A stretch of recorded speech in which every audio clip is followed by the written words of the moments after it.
અમરેલી મહાનગરપાલિકાની ચૂંટણીમાં કોંગ્રેસની જંગી સભા યોજાઈ। રાજુલાના હવેલી ચોક ખાતે કોંગ્રેસની જાહેર સભા યોજાઈ।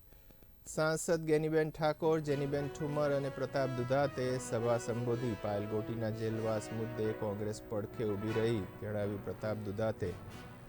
સભામાં પ્રતાપ દુધાતે આકરા પ્રહારો કર્યા। સભામાં મોટી સંખ્યામાં કોંગ્રેસના આગેવાનો, કાર્યકર્તાઓ હાજર રહ્યા।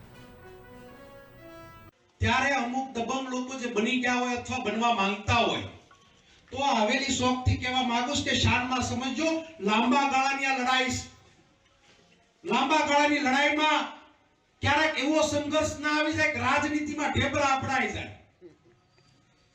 કારણ કે અમે કોઈ વ્યક્તિ સામે નથી લડતા, અમે વિચારો સામે લડીએ। ત્યારે અહીંયાથી કોંગ્રેસમાંથી આ કોંગ્રેસ પાર્ટી એ પ્રકારની કે નેતા બનાવવાની ફેક્ટરી ગાંગાભાઈ, આ નેતા બનાવવાની એક ફેક્ટરી એટલા માટે કહું કે કોંગ્રેસ પાયાનો કાર્યકર્તા એને નેતા બનાવે। આ શહેરની અંદર, આ ગામની અંદર જે લોકો અન્ય પાર્ટીઓમાં કામ કરતા હતા, કોંગ્રેસનો ખેસ પહેર્યો તો એને નેતા બનાવ્યા। પાર્ટી મૂકીને ભલે ગયા, પાર્ટી મૂકીને ગયાની હાલત હું છે જરાક તપાસી લેજો।